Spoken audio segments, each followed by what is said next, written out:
All right, good evening. This is Malcolm Bratcher, and I have Alexis Bode as well as Miss Amy Blevins. Hopefully I said that right.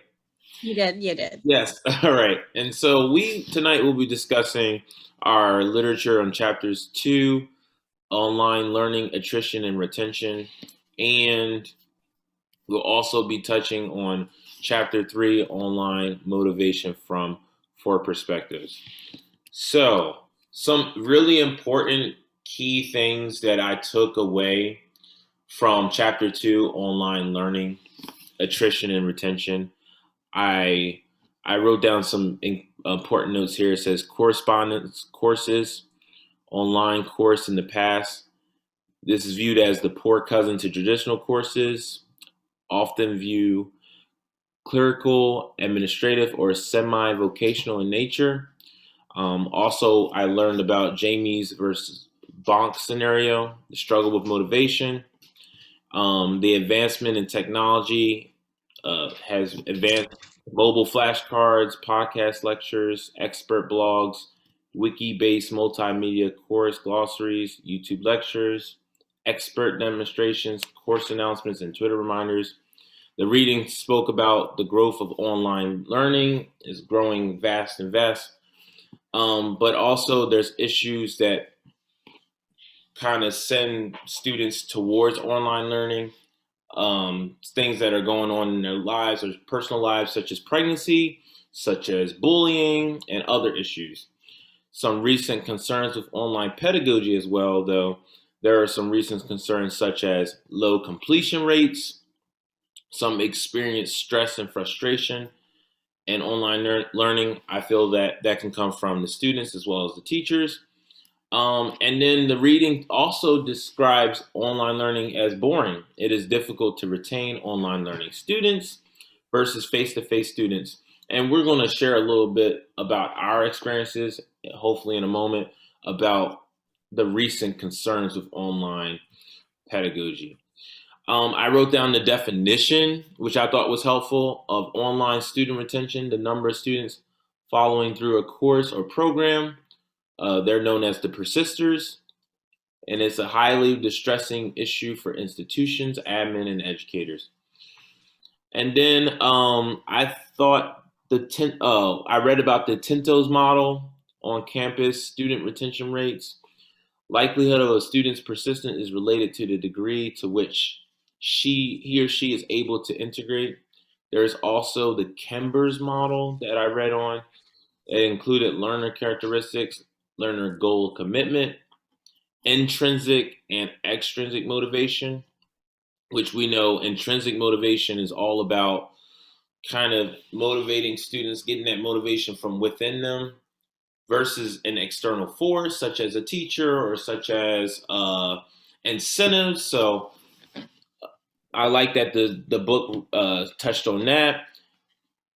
And I also read about, I kind of wrote down here, revised second stage dropout model. I read on that. And I'm not going to touch on everything. I will touch on the last thing, the discussion table 2.2, how to mitigate online learning attrition. It was a great model and a great diagram on that, prior to admission versus after admission. And I want to see if I can pull that up briefly. That's discuss table 2.2. I wrote that down.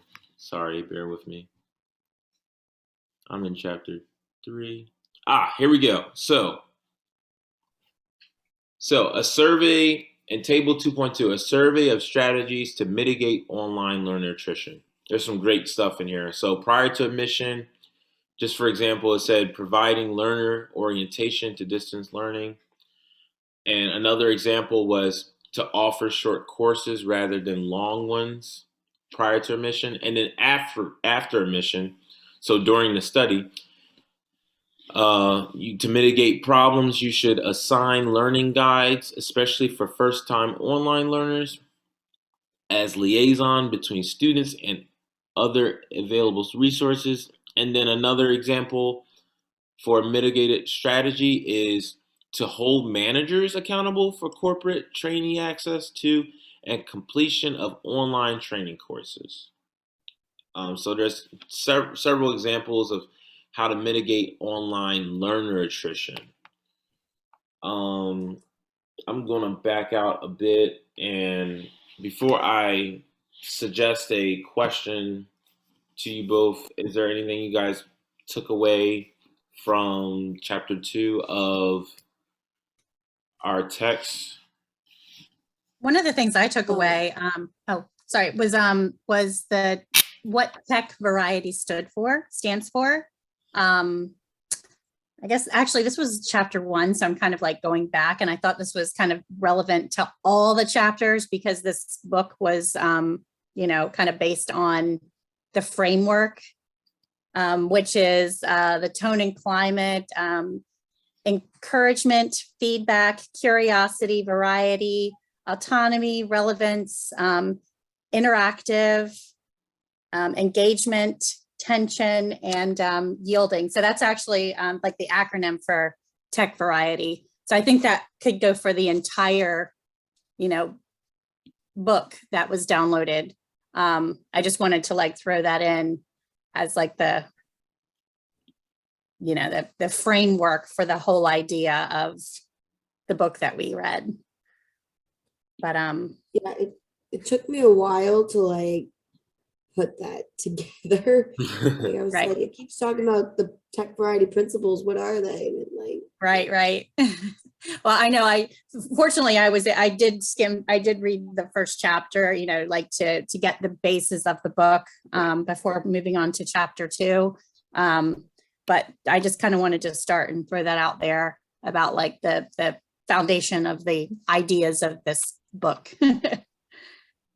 So for me, something that really stood out was it started talking all the way about like distance learning back in like the 70s and 80s, and like talked about like attention and attrition and retention all the way back then, and it wasn't even like online.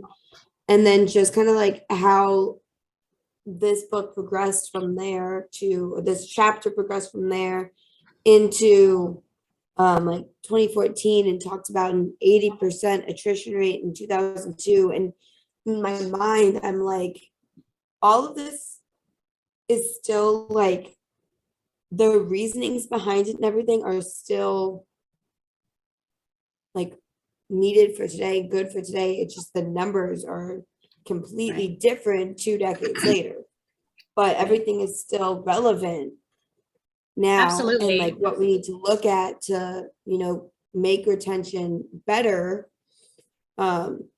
especially for COVID. I mean, I know a lot of people, including my brother, who they did not make it through college because of COVID. They weren't like, they didn't go to college to do it online. So how to like up that attrition rates when it was all of a sudden, oh crap, I'm online now instead of in person. Well, one thing I want to point out is like, in the 70s and 80s, it was an option. Right. And then in the last 2 years, it became not an option. It wasn't, people were just thrown into it. That's a huge factor. Do you want to learn online or do you not? And, I know I was kind of thrown at it. It was thrown at me. So teaching it, so it was forced on me. And I see my students, you could tell the ones that were like very, with it and knew what they were doing, they did really well at it. And the ones that were like, didn't have the Wi-Fi at home. They didn't have, the tech. They were fortunately given computers, but, some of them wouldn't have them charged. And then, they'd die. Anyway, there's a difference and for being forced to do it and being optional. Yeah.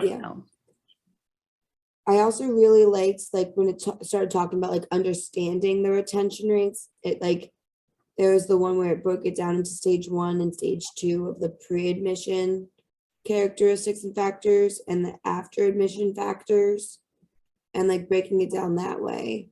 And it's like, oh, look, this is why there's like all these questions in like an application, but then even when they get in, that's like, oh, this is why schools made the wrong choice. This person ended up dropping out and not making it because of these after admission factors. Oh, you're talking about that, the individual technological factors and course related factors that all affect the students. yeah. Right. But Well, it does take a Yeah, lot of hopefully- time management. I mean, time management is huge. You know, you have to be dedicated to, okay, I've got to be there at this time, you know, to do this work, or you'll be like, I'll get to it tomorrow. I'll get to it tomorrow, you know, and then it gets overwhelming. But you definitely need some structure. Yeah. So, is there anything else you ladies would like to add before we kind of branch out into a different topic? Okay. no, I think those were like my two main things for Yeah. that dance. Okay. So, this is sort of a two-part question, and I'm going to pose it to you. And it's sort of it kind of touches on what the chapter was about, essentially. So, think about, the first part of COVID hitting, and then you having to, leave the school and having to adopt the online learning for your students. Obviously, this is for like post-secondary, but we can apply it to our kiddos. What are some concerns that you found that you were experiencing with the students? And then that's the first part of the question, was the concerns that you found. The second part of the question, I would say, is how did you combat those concerns that you were, how did you address those concerns? How did you restore motivation, or, what were some ways that you kind of helped with an extrinsic motivation or intrinsic? So I think for me, starting out addressing this question, my students were very bored, and I got a sense that they were very bored. They're young. Parents are in the background doing their thing. Sometimes they're helping facilitate, but sometimes they're not. They're turning off their camera. There's no real accountability. And I think I struggled with that early on, and I just started missing, face to face so much. And I was reaching out to my colleagues about just ways to help with motivation and stuff like that. So I tried to create more engaging activities and try to build excitement through, teaching them how to access my links and giving them more hands-on assignments. But that took a while. For young kids, it took them a while to kind of learn how to visit the chat box in Zoom and access the links. And I had to make sure my links for the lessons they weren't broken or anything like that, so that way they can navigate straight to the content.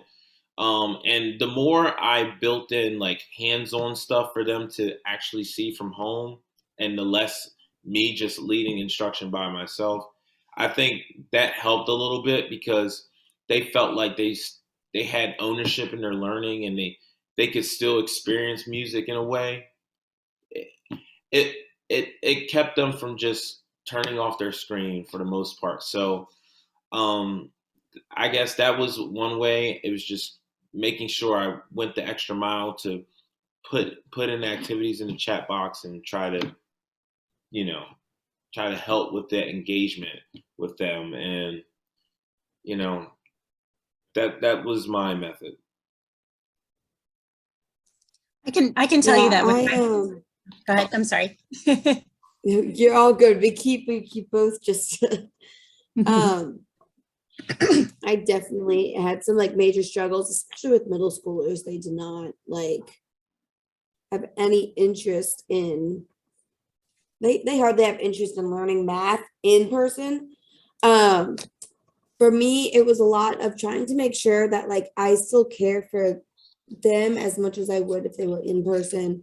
I tried to hold like individual conferences. So on days when we were synchronous, I would have somebody in like the main room with them and I'd like break them out. Or I would even say, okay, here's your assignment. I'm going to put you all in the waiting room and bring you back. And we're going to have a discussion. Just to like, one, like you and I get to know each other a little bit more. And then to talk about your grades, to give them that feedback. This chapter actually talked about like getting that feedback. So that way the kids are not just doing the work, but that way they can know if they're doing it right or not. And Right. how they can improve. So that's like one of the big things I did. I know some of my coworkers started to try to bring in like the incentives, and I would have done that. I felt like there was so much going on last year with the crazy online and hybrid and half online, half not online. I'm like, I don't think I would have been able to keep up with some of the interventions that my coworkers did, but me trying to connect with them and have that connection like, between just us was very helpful. What did just a piggyback question or just a follow-up question, what was their incentives? What did they look like from your colleagues? So my one colleague that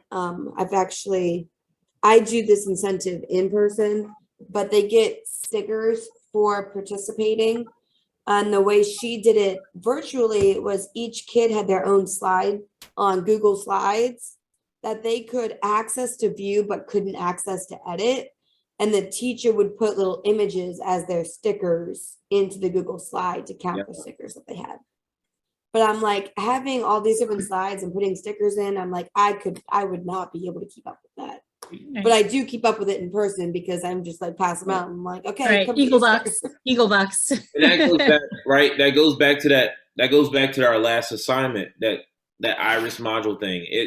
This online design stuff, it takes a lot of diligent planning, and it takes a lot of time to do, like for your colleague to do images in every box for every student and keep up with that. So, more power to them. You know what I mean? Like, yeah, that's great. I feel like you would have had to like keep track of it on paper during class and then like spend your planning period putting the stickers on the.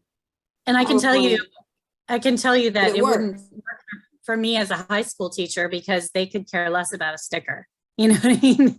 So an incentive that I would give is if everyone was participating and doing great, I'd give them an extra 5 minutes. Hey guys, we're going to end class 5 minutes early. Or one of the things I would do, especially when a lot of these kids were stuck inside, if they had the opportunity to go outside, okay, look, I'm going to give you a 10-minute break. Because they're for me, it's an art class. I don't want to sit there while they're drawing or doing their art assignment. I'll say, go outside and draw a tree. This is your, if you have the opportunity to, but if not, you can look out your window and draw a tree or a car, like something, draw whatever is not inside. Go look outside, look out a window, go outside if it's a nice day. Like for me, I wanted them to get the fresh air and sunshine if they could. If they were stuck inside, go look out the window. That was kind of like my reward was, okay, you guys did what you were supposed to do for your art class. Now do something you might want to do and is actually good for your, mental health. Yeah. So it is hard, especially with high schoolers. I mean, stickers, they would laugh at stickers, Hey, that's why I enjoy them in 8th grade. They're mature enough for high school, but still not mature enough where they get, I've got some like big dudes that just like, they get so pumped when I bring the stickers out and I'm like, y'all are 14-year-old, 6-foot tall dudes. Right. I'm so happy you get excited over. I have some of your, trust me, I have some of your students in 9th grade, actually, I'm sure. I could probably name a few. I recognize them from when I was there at Salisbury Middle a couple of years ago. I'm like, I remember you. Yeah. Yeah. So again, like I said in the last meeting, I think it's really nice that we have such a variety. You've got the little guys, Malcolm and, Alexa, you've got the in between, and then I have the biggins. Yeah.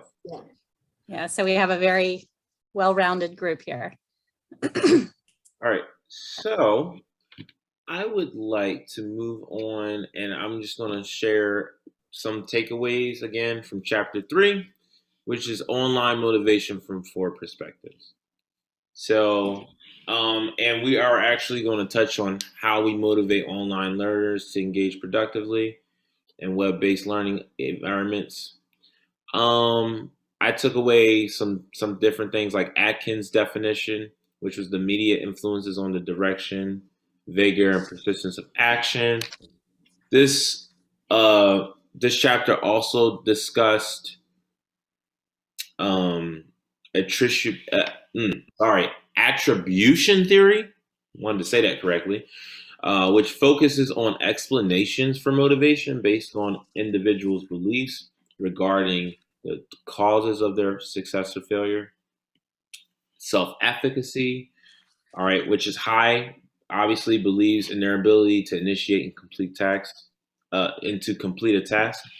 It touched on goal orientation theory in this chapter, which examines individuals' cognitive motives and their relationship to intrinsic motivation, which I stated earlier, intrinsic is driven by interest or enjoyment coming from themselves versus extrinsic, driven by external factors.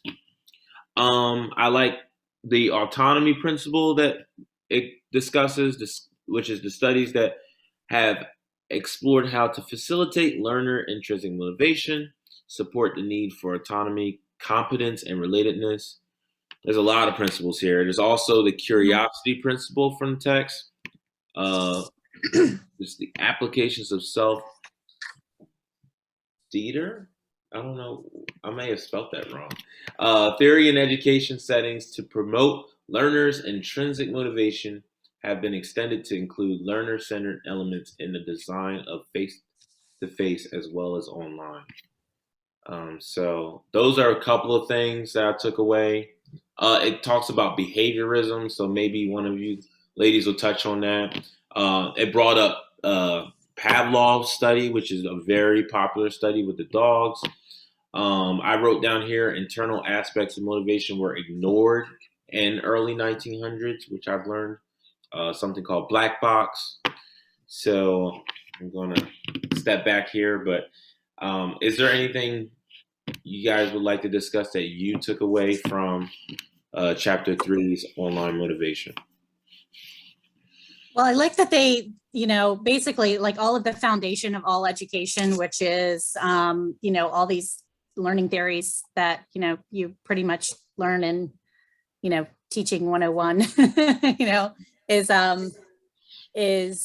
they're putting those into today's online learning context. So you definitely can pull every bit of what, you learned in your foundations of education to this online motivation. So, every psychologist, every theory, everything is pretty much in there from the foundations of education. So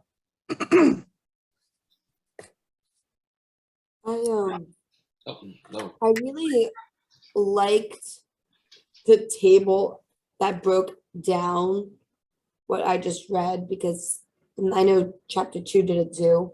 Just tables just make even more sense to me. So I was kind of like getting it, and as I was reading, I was like, oh, like this is like what I focused on. And I realized like in my class, I'm focused on that theory 3, the constructivism,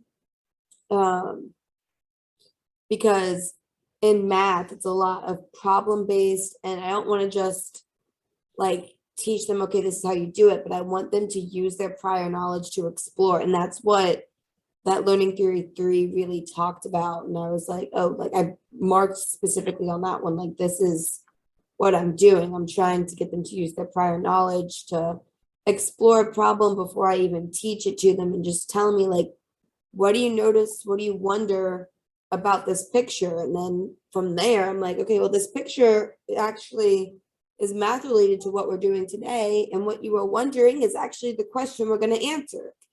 But then it was really cool looking at that table where it showed like the sociocultural is like where we want to be in our class and hit all of the principles in the TEC-Variety principles. Right. Well,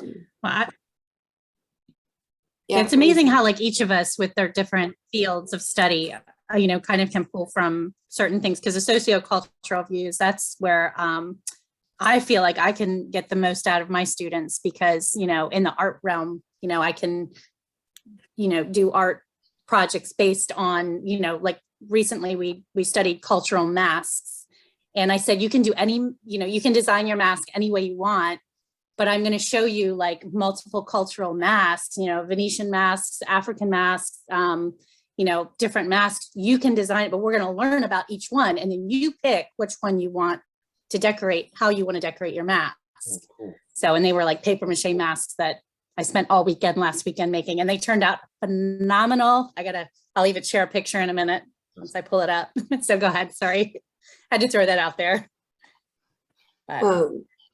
Yeah, it was definitely like from this chapter, it definitely was like, here's all the theories, but this last theory, if you want to like incorporate all of the TEC-Variety principles, like you want to be with the sociocultural theory. And like that's like should be your goal as a teacher to be. So that's kind of like what I took from it. Okay. See, here's, I don't know if you can see it. Oh, no, it's not going to come up with my screen up. I took pictures before I left after I hung them. I was so excited. Anyway, go ahead. All right. All right. Amy, is there anything you wanted to add? I'm sure you already did, but is there anything else you wanted to add before we moved on? No, I just wanted to, as she was talking about the sociocultural, I just wanted to say, like, throw that in there of like how, with me as an art teacher, that is probably the theory that helps me out the most. Okay. So. All right. So a major theme of this chapter was motivation.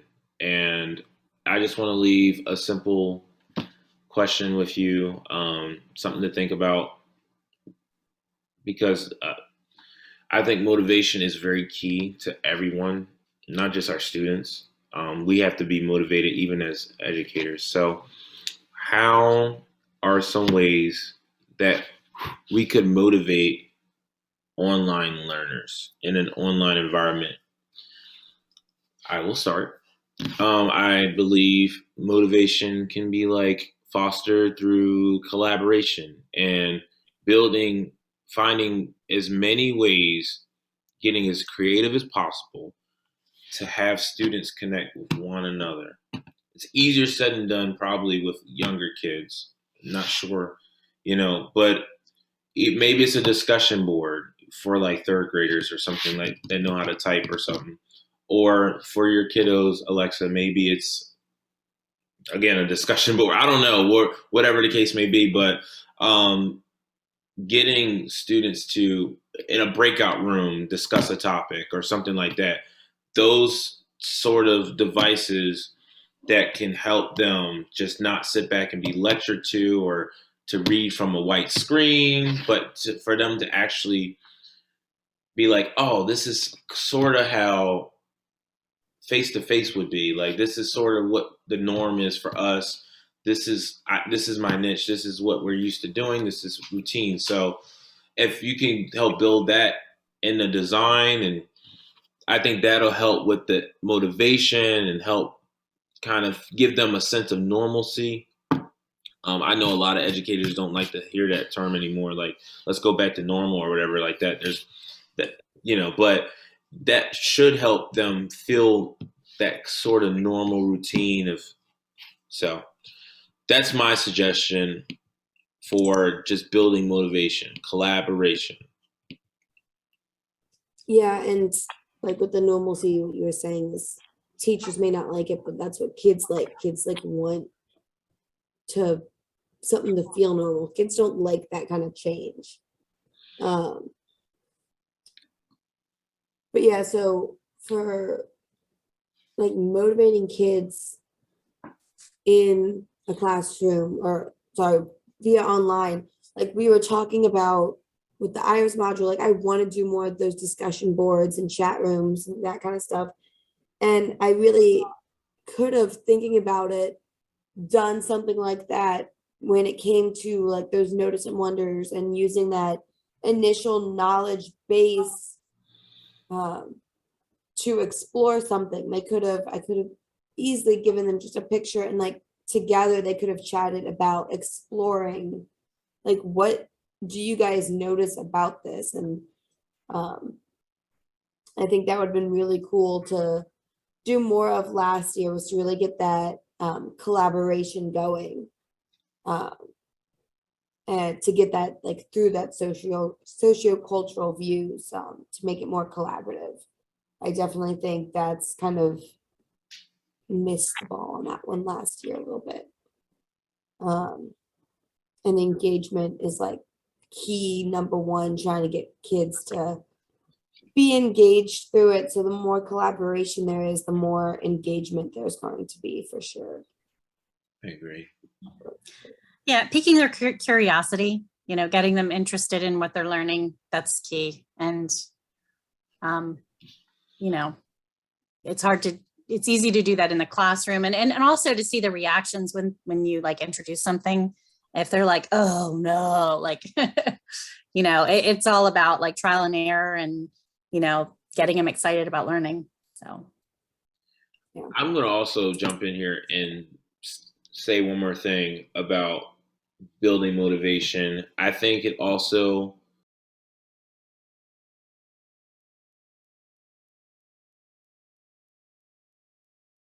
now. Hi there. Hi guys. How are you? Good. How are you? I am good. So I am hosting this session where we're talking about chapter 10 and 11, chapters 10 and 11. So we're going to start with discussing chapter 10. This is the principle number 7, discussing interactivity, how to get the students to interact. And this focuses on collaborative, team-based, and community learning. And the interactivity, what they did was this was broken up into 10 different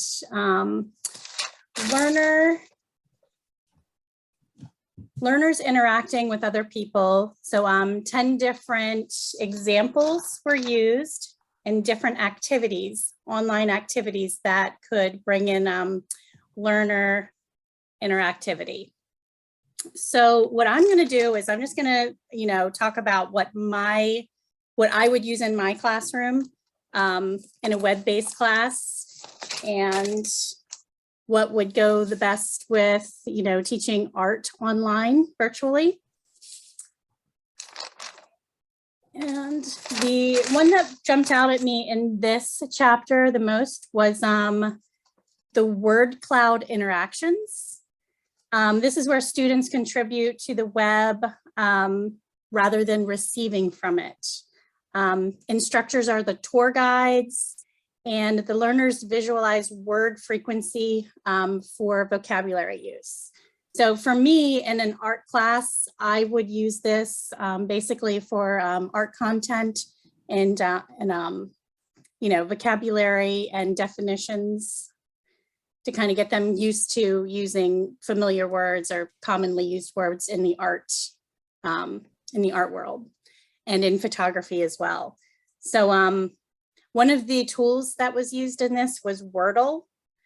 I keep seeing, I've never actually used it before, but I see a lot of people, it seems to be popping up a lot lately. So it's maybe something I would explore in this context. So, so that's the one that I would use the most. The skills and objectives would be visual representation of knowledge, contrast skills, comparison, reflection, and summary evaluation.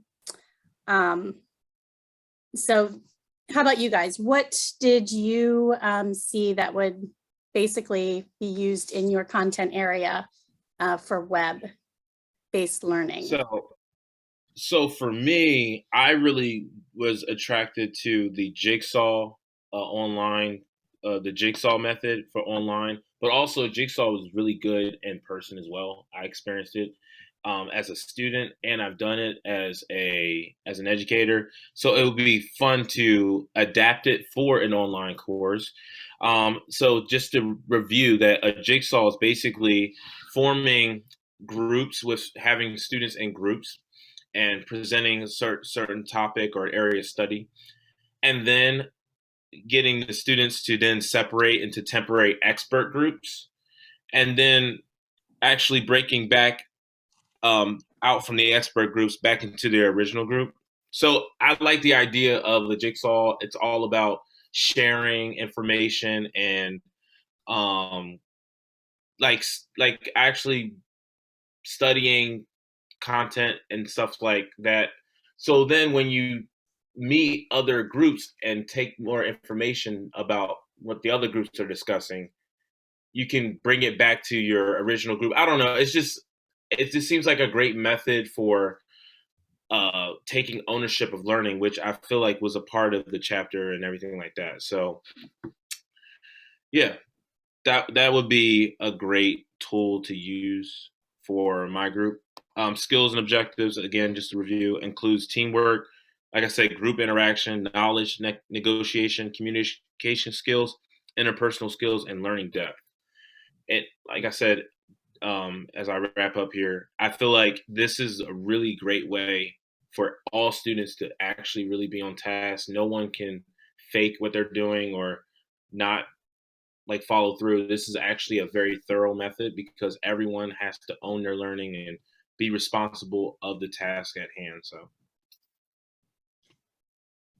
Yeah, I just to quickly piggyback, I love Jigsaw as a learner personally. Like interactivity wise, Jigsaw is great for learners. I feel like I get so much out of it because I, like you said, take responsibility of my own learning.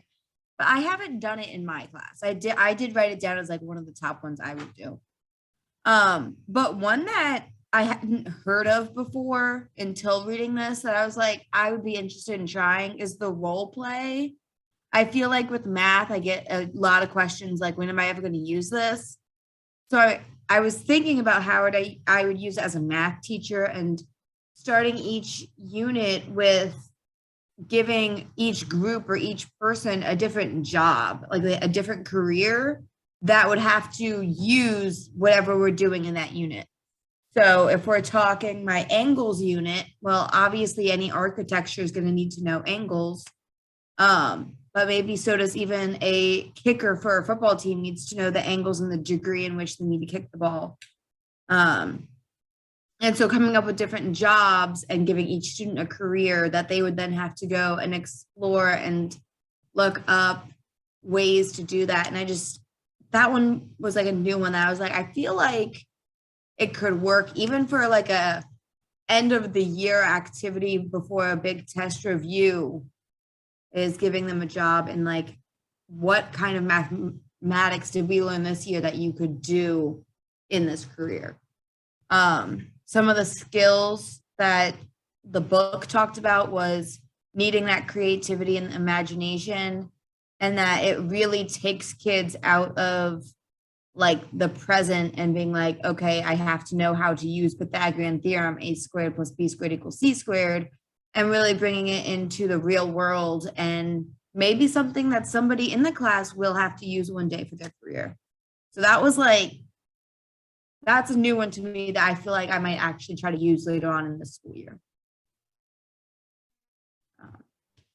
And that again can even be done virtually. Obviously, this is all virtual. I probably, if I had to use it virtually, probably put it into like a PowerPoint form or something, make them present it. Right.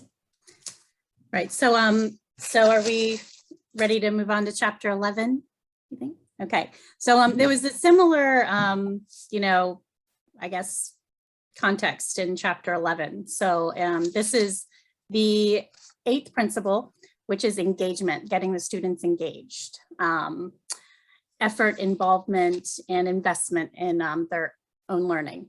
So again, there were 10 examples of things that you could use in the classroom. And there were a few more that jumped out at me in this chapter that I would actually use in my own classroom. I'm going to just go over like 2 of them because, you know, some of them I thought would be pretty fun. Let's see. So for my art class, I think it would be interesting to do an interactive timeline because I do like to go over some art history in my art class, and you know, from the beginnings of art, from the caveman art to current day or surrealism, or you know, just kind of do a timeline in that aspect. So I think that would be fun. Even like the life of an artist, a very interesting one would be Vincent van Gogh, you know, from you know, when he kind of went mental and lost his ear. Anyway, I think there are some interesting things we could do with that. I would definitely use the interactive timeline. And I actually do use one of these. This was the subject, the photo gallery or the picture gallery one, which was the 8th example. And I actually, for my I do incorporate in my photography class, I incorporate, you know, digital. We do digital photography, and I allow the students to work at home using their cell phones.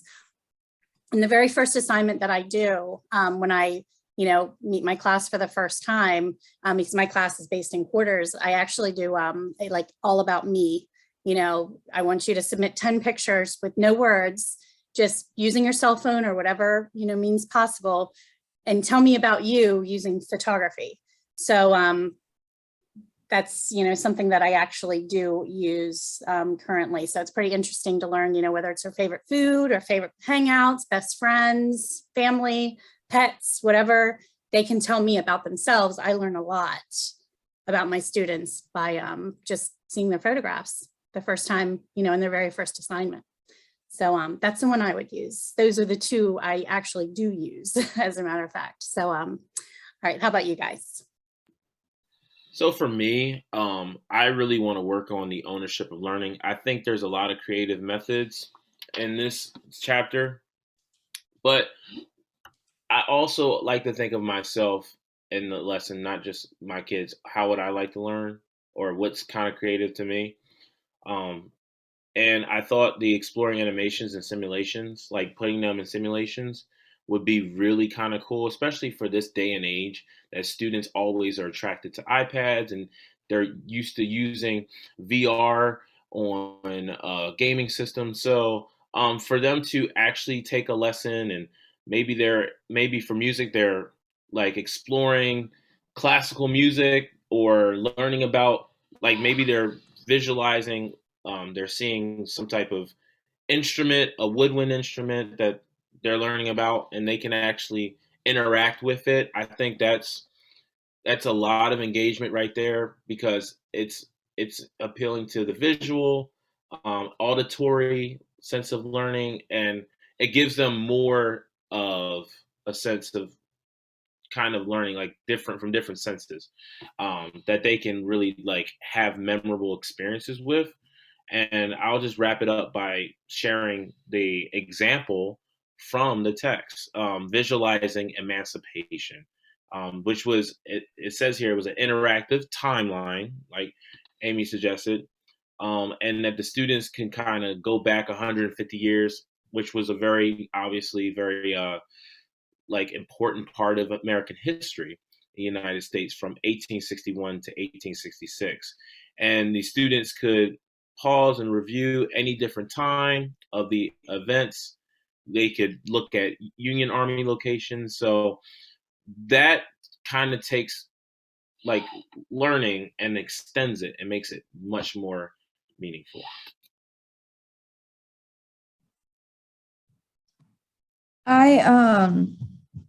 It's funny because both the ones that you guys said, the simulations and like the picture galleries, is stuff I kind of do now, and with the picture galleries, I kind of do like a notice and wonder before we start the lesson, so they can just take it a picture before we actually put math to it. And the simulations, like Desmos has so many simulations that it makes more sense to them than just reading it in a textbook and looking at it as like a 2D picture of a ladybug moving on a track. But one that stuck out to me that I should start using, and it's like, no, duh, you should have been using that since the beginning. But the talking dictionaries and language translation, my EL class has like the lowest engagement because they don't know what I'm saying. They don't know what the stuff says. And like, even I've started, like, when I'm teaching, I can count up to 12 in Haitian Creole and in Spanish. So if I'm working with the numbers 1 through 12, I've been saying it in different languages. But even for my like special ed kids, like the talking dictionary, just them hearing it read to them instead of them reading it. So many kids, you give them something to read and they don't read it. Yeah, and that's even kids who are not special ed or ELL, they're just too lazy to read nowadays. So just that, like the talking dictionary and language translation, I'm like looking at the cost for it and the planning for it. It's like, it's all saying low. So it's like, why have I not been using that? And same with the, like the multimedia glossaries. I automatically thought of the vocabulary. Like that's something where it gives them a vocabulary word, but makes it more visual for them to learn it when and not just a here's the word, here's the definition, but kind of gives them like a video with it and whatnot. So I feel like the part of the engagement that really hit me was if they don't hit the basics and like know what you're saying, they're not going to be engaged. And you kind of need them to buy into it in order for them to be engaged. So yeah, those are the ones that I should start using. Awesome. Well, I think that covers both chapters, and that pretty much concludes our session this evening, our discussion. So I guess I'm going to stop recording. And just, I guess in summary, there are a lot of combinations that you could use. You could almost like, cross over some of these, and use them in combination. It doesn't have to be like just this example. So you could also like kind of combine them and definitely use them to fit your specific content area. So with that being said, I guess we will meet on Thursday. All right, stop record. I'm going to stop recording now.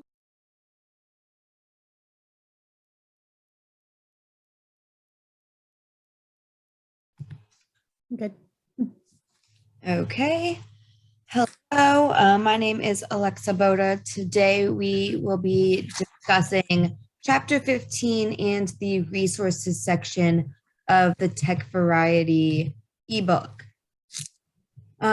With Chapter 15, that is the final chapter of the book, and it's basically summing up what TEC-Variety means and what it stands for, and broke down all 100 resources into a chart to kind of make it easier for people to scroll through and look through after reading the whole book. So by the time that you get through this portion of it, and you can now nitpick through what would work best for your online or hybrid class.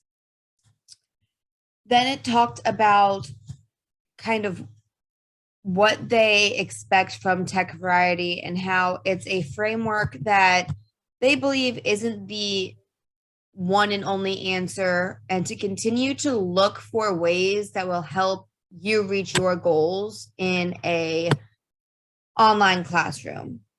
one of the things that I like that really stood out to me when I was reading this chapter was that it talked about how you don't need to use all 100 resources. You don't even need to use one resource from all of the different 10 sections. It actually said the first two components of the framework, or like to pick two from anywhere in the framework and really work on those instead of picking one from each.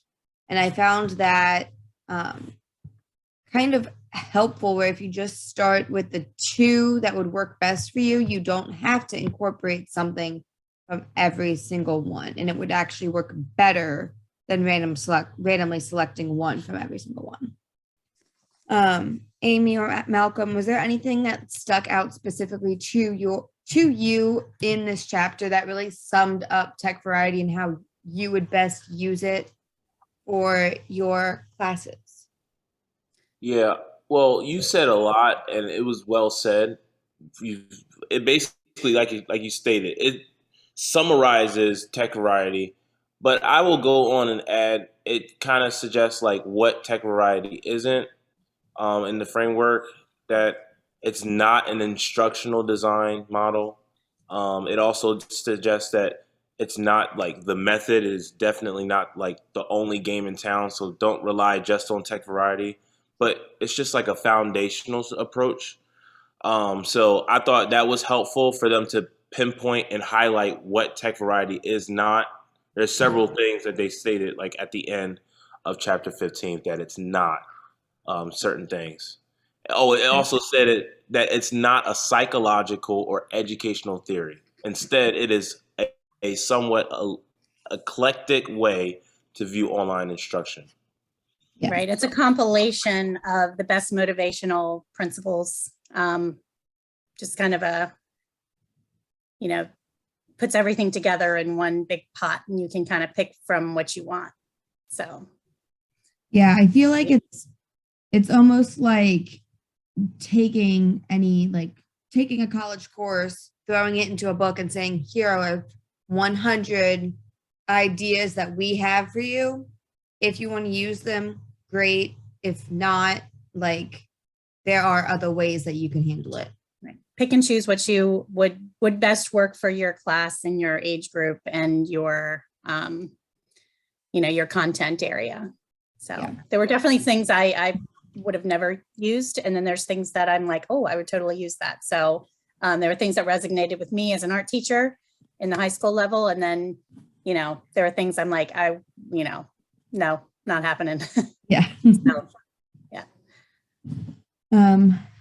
Okay, I think that pretty much sums up chapter 15. I think that was like the shortest chapter we read. And again, it was just kind of a summary of the whole book. Exactly. With the resources, I really kind of like the way that they set up the resources page, because it took all their different ideas, all 100 different ideas, and then gave us multiple resources for all 100. So that way we can take an idea that we have and actually find a link or a resource that would help us put that idea together. Right. And I like how you can like modify things to fit your own content. Yeah. So and I like you always say, Amy, I think it's really cool that we, like, the three of us are all different levels, all different content, because this book talks about, like, it's not going to work for everyone, and we can really bounce off of, oh, how did this work for you? How could I use it the way you used it? Or I can't use this, but maybe you can. So the one section that really resonated with me is variety. And that was principle number 4. We didn't read that chapter for our class. It was chapter 7, principle 4. But when I was looking through the resources, I was like, oh, I've used some of these. Let me see what other ones would work instead of that. Or, oh, this is a great idea. Maybe I can see if I can use this for future. So the variety principle included collaboration tools, one of the resources they used was Flipgrid. I've used Flipgrid before. I used it when we were online. I haven't used it since we've been in person, but it was a great way for me to kind of connect with students, and I made a video, they made a video, and you can respond to it. I also looked at the meeting words under there, which was really cool because it automatically like assigned everybody a color, and they can all type in the same document, but it would be each person's color. And I thought that was really cool. Like you can use Google Docs, but they would have to be on top of like what color they're doing and everything. There was also educational music videos, and I know there are a bunch of people who learn better through music. I remember when I was even in high school, I had to make a music video for my history class and had to create a song and a video that went with it. So there was a few different ideas on like how people have made music videos. And I think that would be really cool for any topic, any grade level, to kind of branch out and get creative with making their own music video. There was also information databases under Variety, and I checked out World Mapper, which showed a bunch of different things in the world map. I played around with the population one because I have an exponents unit coming up in like a month or so. And I love talking about population with exponents, and I love talking about money with exponents because people don't realize how much $1 billion is. $1 billion sounds like a lot of money because it's $1 billion, but when you compare $1 billion to $1,000, that's like 10 to the 6th difference. And so you can see that in a world map, get the kids exploring the world map and how much money different places have. And then we can bring in exponents into it and look at, okay, well, here's the amount of money that like the US owes. How can that be written as a exponent and that kind of thing?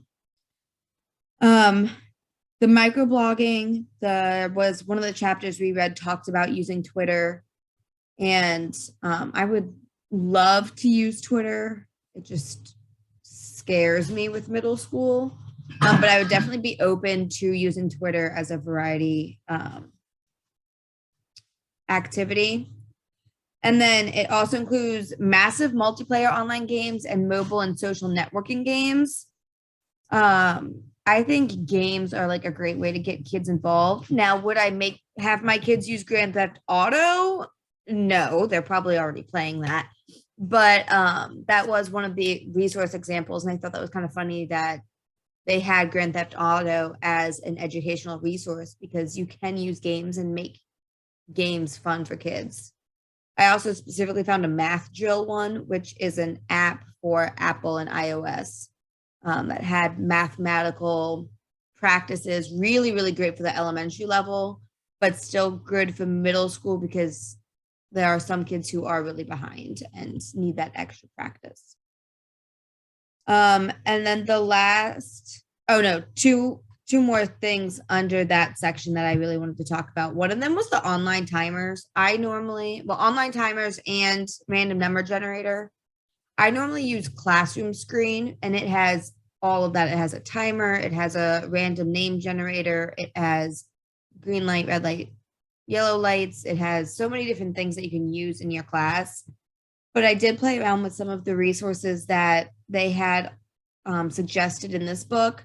The cash clock was really cool. Instead of it being a timer that counts down, it's a timer that counts up, and they earn money. So I think it would be really cool to use that in the sense of if you are focused 100% on this activity and you can get this activity focused without distractions for this amount of time, you'll earn this amount of money, and it will like track the money based off of the time on there. So I thought that was cool.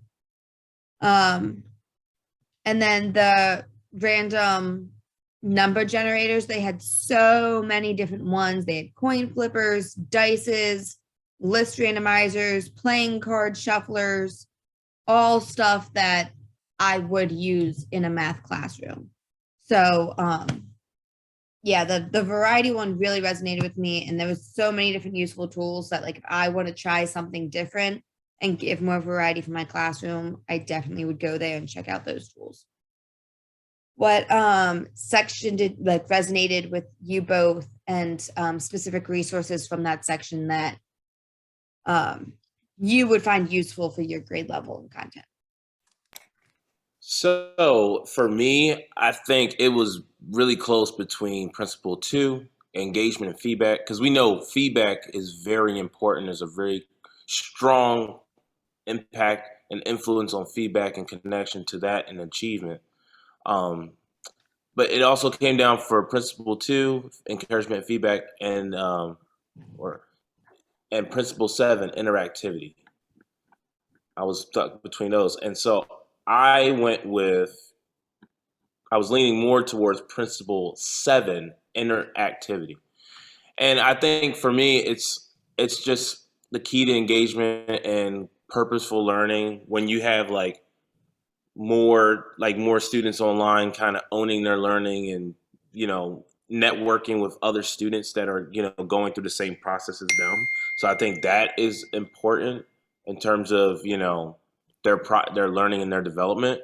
And just like you, Alexa, like I resonated with some of these activities. One, for example, we spoke on this like the last time. I like the jigsaw idea. I did it in person, so just to see how I could adopt that like in an online setting, in an online environment, would be interesting to explore. Sort of like outside of my, outside of my element, but it's something that I would like to explore.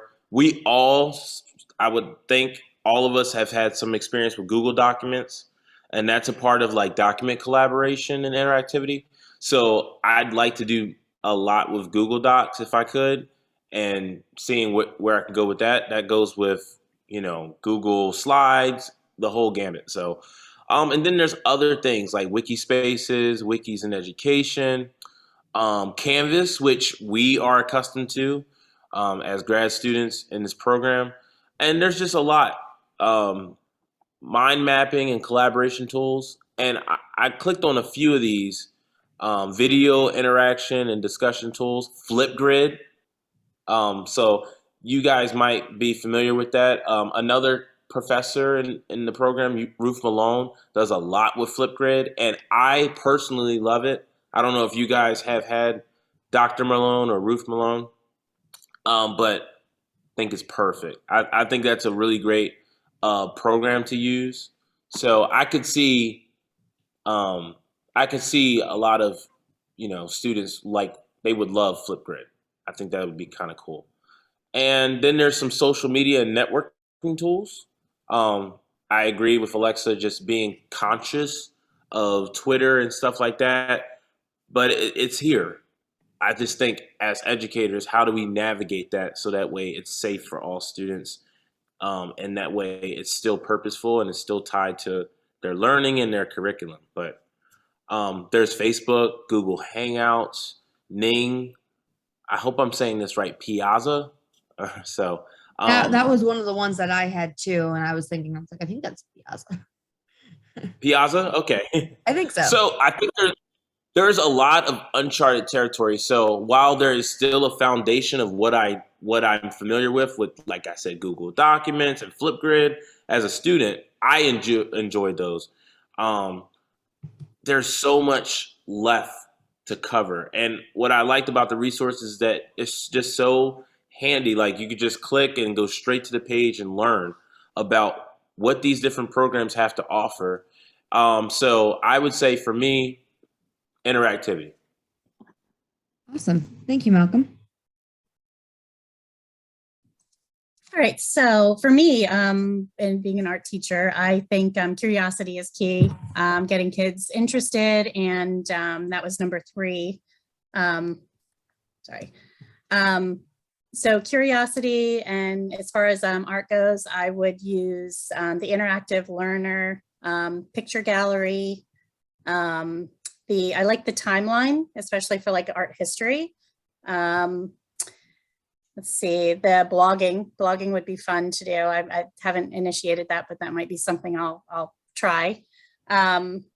So, and just getting the kids interested in art, and the element of surprise, like kind of correlating their life to something in the arts, whether it's their own, like, the cultural masks that I talked about, whether they go back into their own culture and kind of design something that, speaks to them, speaks about them and kind of tells their story. I like the picture gallery. I actually use the picture gallery in my own, way as an art and photography teacher. So that's something I do use, and I would probably explore more with that, with the TEC-Variety ideas with the picture gallery. So that's it. Yeah. Curiosity definitely makes sense for art. But I feel like that was like also a good one for any subject. Like if you can get them curious about it, they're gonna want to learn more about it. Right. Another thing I really liked about this resources section, and the fact that we each picked one that resonates with us and resources that would be useful, is that we can also use those resources for the assignment later on at the end of the year, the Symbaloo one, where we have to like put the tiles into Symbaloo and resources that we'd reuse there. So if any of those resources really stick out to you guys, remember to add those to your Symbaloo this week and start keeping it together. But that Thank you for that tip. I'll definitely start that plan in action. And I love Symbaloo, so if you guys have any questions. Okay. Okay. But that concludes the discussion for chapter 15 and the resources, and that actually concludes our discussions for this book. So I'm going to go ahead and stop recording. Thank you all so much for our discussions. Thank you. Right, thank you.